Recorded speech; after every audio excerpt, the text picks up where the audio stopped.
ቤተ እምነቶች ከሃይማኖታዊ አስተምሯቸው በተጓዳኝ በሰዎች ዘንድ አብሮነትና ግብረገብነት እንዲሰርጽ በአበክሮ እንዲሰሩ ጥሪ ቀረበ።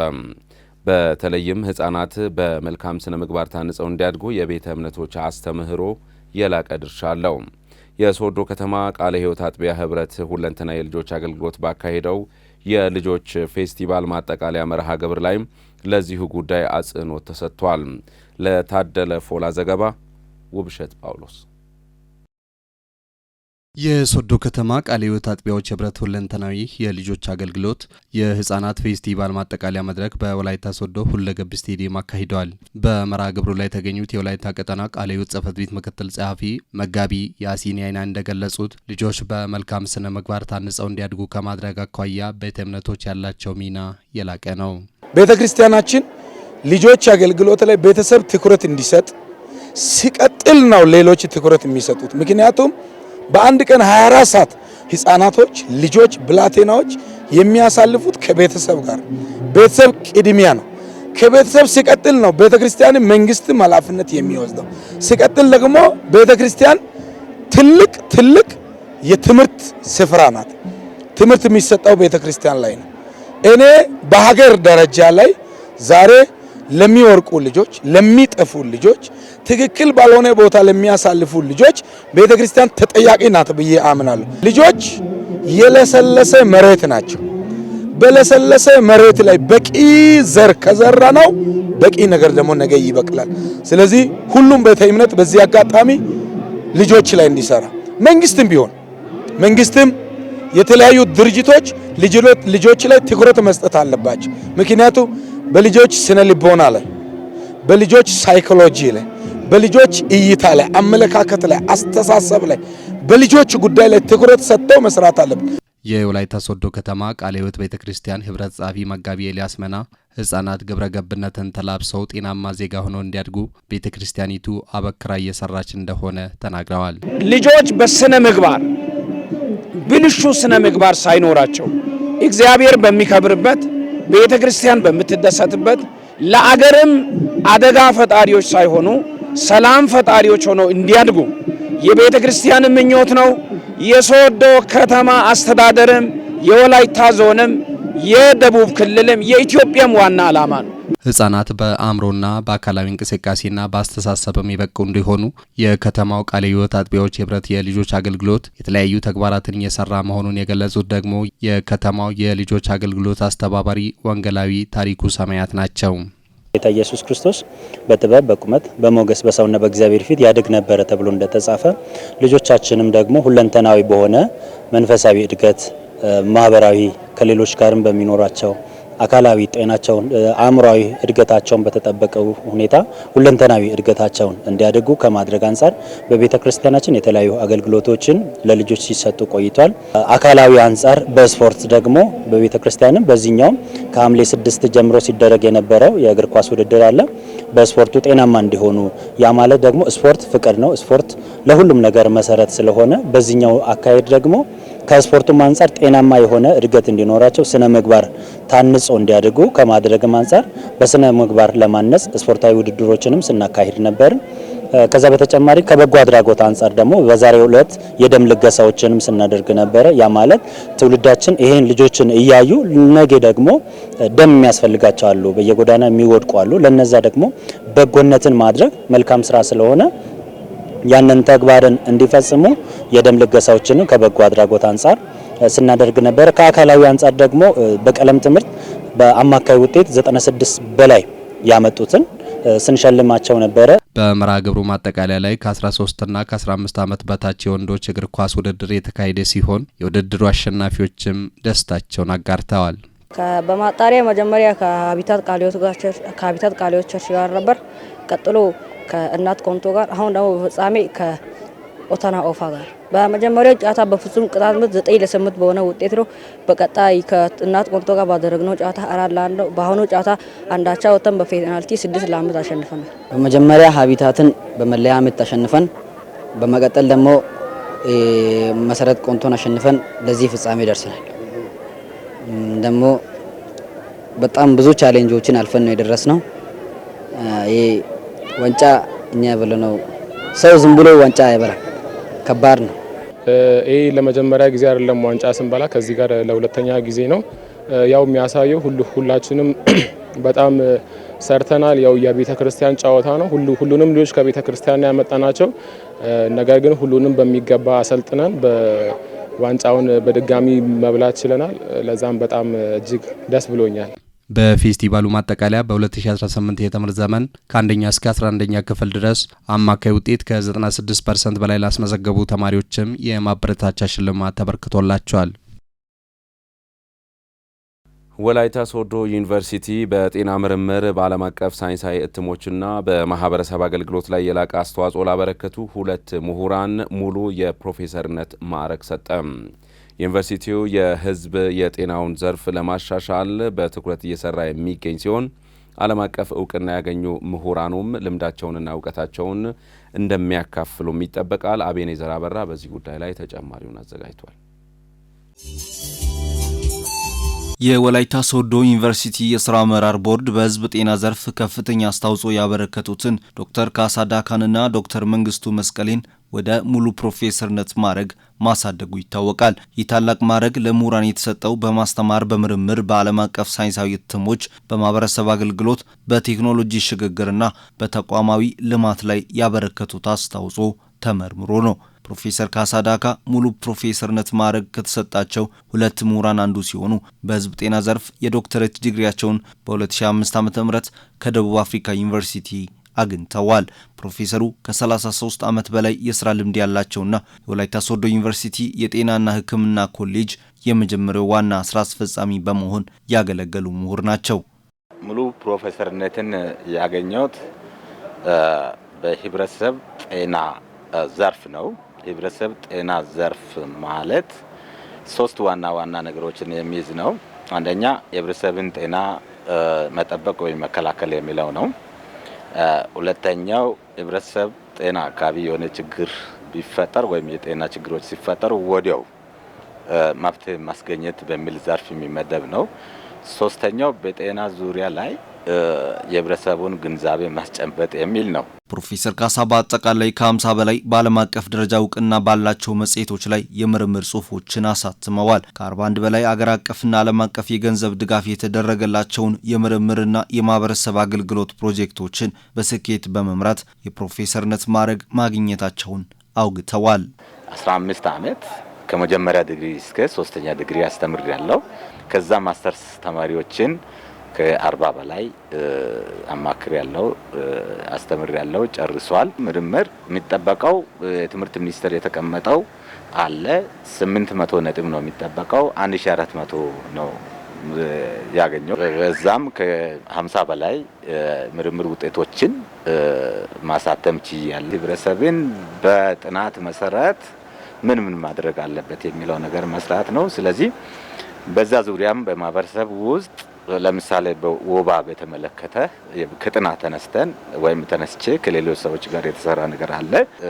4ኛው የዩኒቨርሲቲ ኃላፊነት ነው። ዩኒቨርሲቲ ውስጥ ያለው አስተዋጽኦ ነው። ኃላፊነት ብቻ ሳይሆን አስተዋጽኦ ከዲፓርትመንት ወይም ከፒኤችዲ ኮኦርዲኔት ማድረግ ጀምሮ የኮሌጅ ኃላፊ ወይም ሲኢዲ ወይም ቺፍ ኤክስኪዩቲቭ ዳይሬክተር ወይም ዋና አስፈጻሚ ሆኜ ሰርቻለሁ። ሌላኛው ማዕረግ የተሰጣቸው ፕሮፌሰር መንግስቱ መስቀለ በበኩላቸው የዶክተሬት ዲግሪያቸውን በ2013 ዓ.ም ከደቡብ አፍሪካው ኳዙሉ ናታል ዩኒቨርሲቲ ያገኙ ሲሆን ከ18 ዓመታት በላይ በዘርፉ በተለይም በከፍተኛ ትምህርት ተቋማት ውስጥ የዳበረ የማስተማርና የምርምር ልምድ ያካበቱ ምሁር ናቸው። በህብረተሰብ ጤና ፒኤችዲ ዲግሪን ከዩኒቨርሲቲ ኦፍ ኳዙሉ ናታል ሃርቫርድ ኮሌጅ ዳርባን ወይም ሳውዝ አፍሪካ ላይ ስኮላርሺፕ በማግኘት በፒኤችዲ ኢን ፓብሊክ ሄልዝ ወይም በህብረተሰብ ጤና ፒኤችዲ ዲግሪን 2014 ዓመተ ምህረት አግኝቻለሁ። በመቀጠል አዲስ አበባ ዩኒቨርሲቲ አሁንም በህብረተሰብ ጤና እና ስነ ተዋልዶ ጤና ፓርቲኩላርሊ በዛ ማስተርስ ዲግሪን ከአዲስ አበባ ዩኒቨርሲቲ የጥቁር አንበሳ አግኝቻለሁ።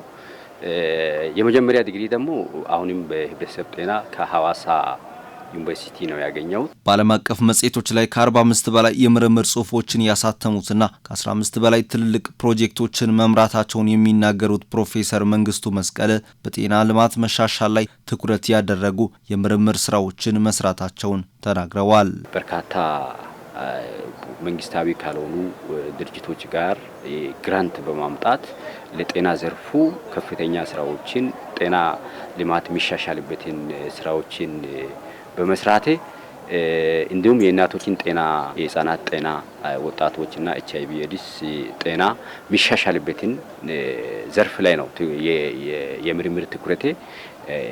በዛ ዙሪያ በዋናነት የእናቶች ሞት የሚቀነስበትን ጤና የሚሻሻልበትን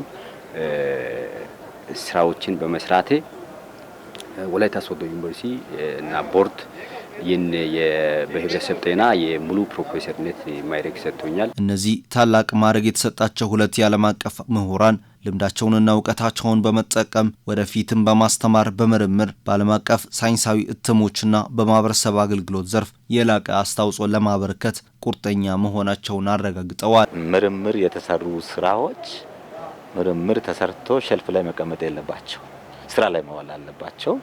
ወደ ስራ ህብረተሰቡን የሚጠቅም ነገር መሆን አለባቸው። ስለዚህ ለዚህም ፋንድ ማግኘት፣ ገንዘብ አገኝቶ ሌላ ሪሰርች መስራት፣ ለህብረተሰቡ የሚጠቅም ስራ መስራት። ለምሳሌ አሁንም በወባ ላይ በተላላፊ በሽታዎች ላይ ባሉ ነገሮች ላይ ከሌሎች ሀገራት ካሉ ፕሮፌሰሮች የመተባበርን አቅም ይሰጣል። በምርምር ስራዬ የራስን ይበልጥ በመስራት ለፖሊሲ አውጪዎች የራስን ኮንትሪቢዩት ወይም ድርሻ ይወጣለሁ። ሌላ ደግሞ ተማሪዎችን አማክራለሁ። ሌሎች ማለት PhD ተማሪዎች፣ ማስተርስ ተማሪዎች፣ አንደርግራጁዌት ተማሪዎችን በማማከር እኔ የደረስኩበትን ድርሻ እንዲደርሱ አደርጋለሁ። አጋፔ ሞቢሊቲ ኢትዮጵያ የተሰኘ ግብረሰናይ ድርጅት ከወላይታ ዞን ሴቶችና ማህበራዊ ጉዳይ መምሪያ ጋር በመተባበር 55 ዘመናዊ ዊልቸሮችን ለአካል ጉዳተኞች አበረከተም።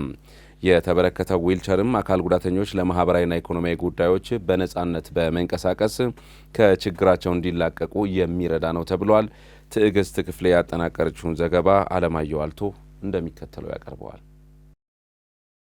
ወጣት ምህረት ማሙሽና ወጣት ሜሮን ደገፉ ከልጅነታቸው ጀምሮ አካል ጉዳተኞች አለመሆናቸውንና በሕክምና ስህተትና በሌሎች ምክንያቶች አካል ጉዳተኛ መሆናቸውን ገልጸዋል። ወጣቶቹ ከዚህ በፊት ዊልቸር ባለመኖሩ የተነሳ በችግር ውስጥ መቆየታቸውን ገልጸው አሁን ዊልቸር በማግኘታቸው ወደሚፈልጉበት ቦታ ለመንቀሳቀስ ምቹ ሁኔታ መፈጠሩን ተናግረዋል። ቆይቶብኛል፣ ግን ስወለድ የተፈጠረ ነገር አይደለም።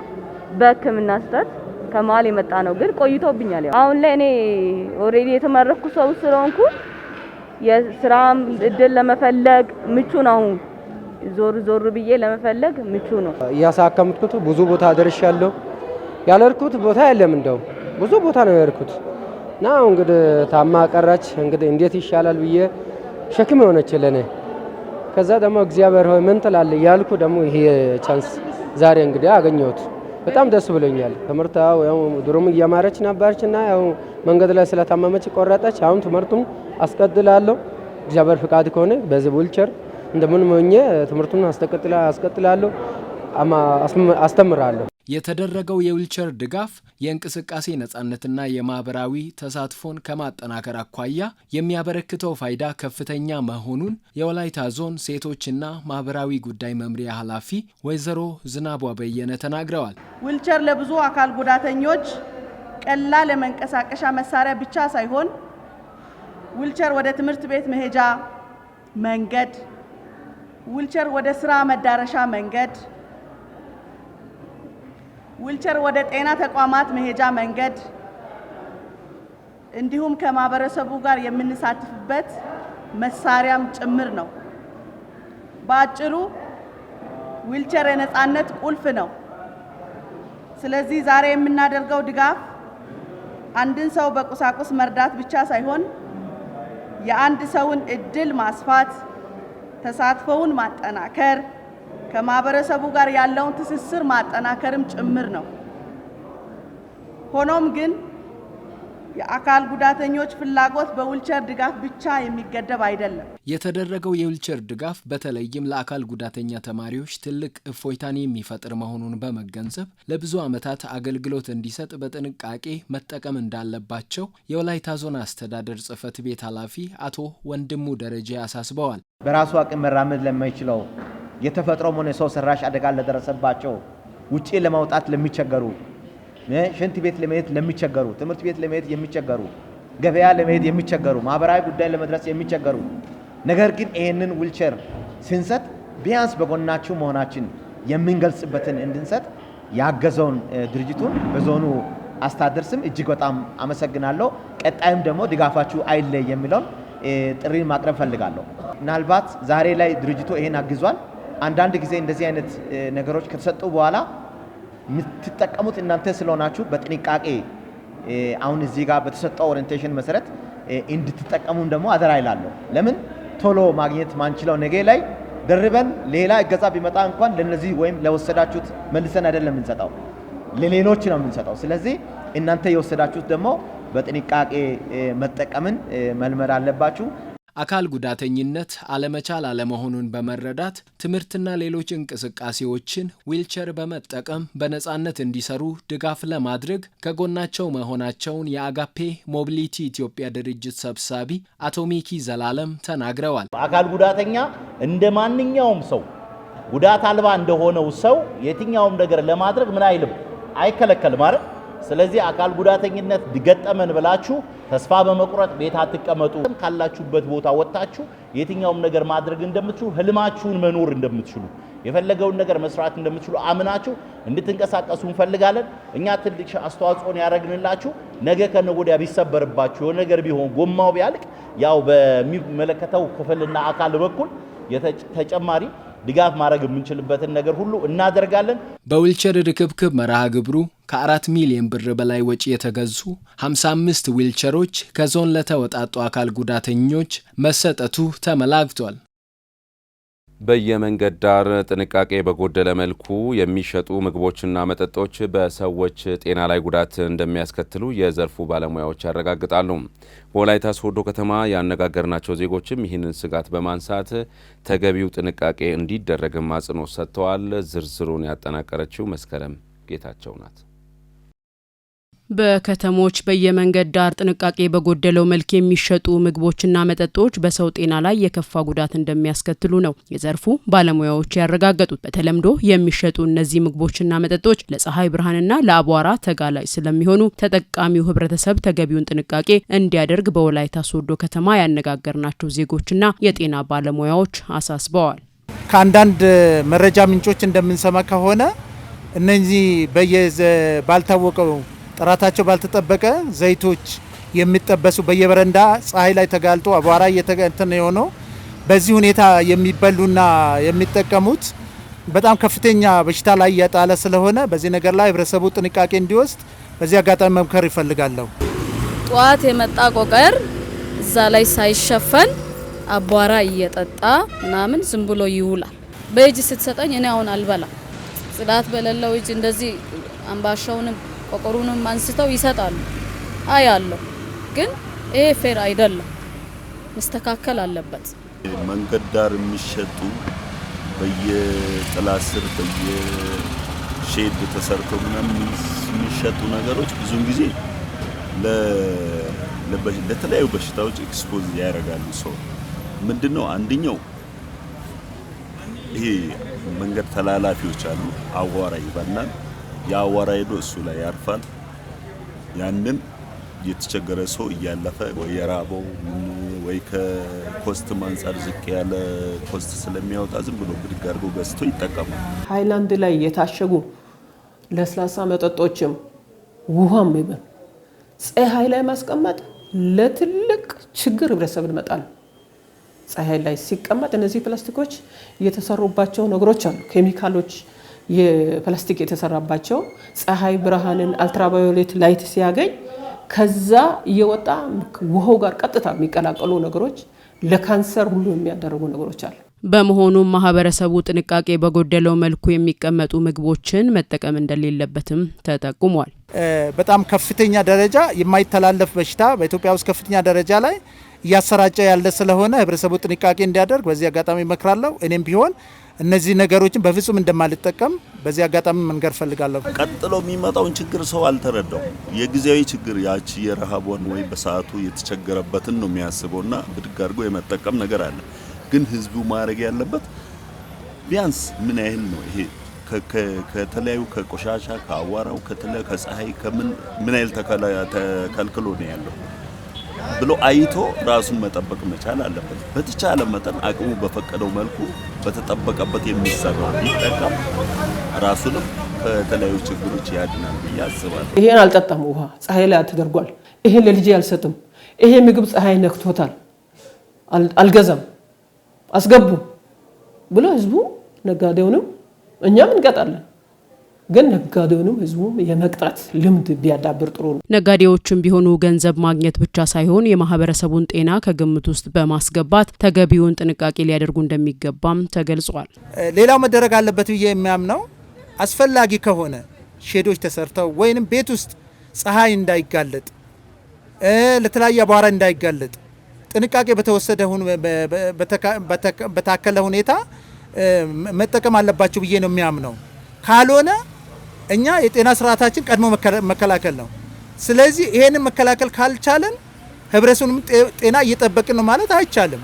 ይሄንን በተስተካከለ መንገድ ገብተው በስርዓት ሸፍነው ሻዩንም እርጎ ለምሳሌ አሁን እውነት እርጎ አሁን መደርደሪያ ላይ እንደዚህ አንዳንድ ቦታ ላይ ዝም ብሎ ይቀመጣል እና ይሄን ማስተካከል አለባቸው። ችግሩን ዘላቂ በሆነ መንገድ ለመፍታት የሚመለከታቸው የመንግስት አካላት ግንዛቤ ከመፍጠር ጀምሮ በመንገድ ዳር የሚካሄዱ ህገወጥና የጤና ጥንቃቄ የጎደላቸውን የንግድ እንቅስቃሴዎችን የመቆጣጠር ኃላፊነታቸውን እንዲወጡም ጥሪ ቀርቧል።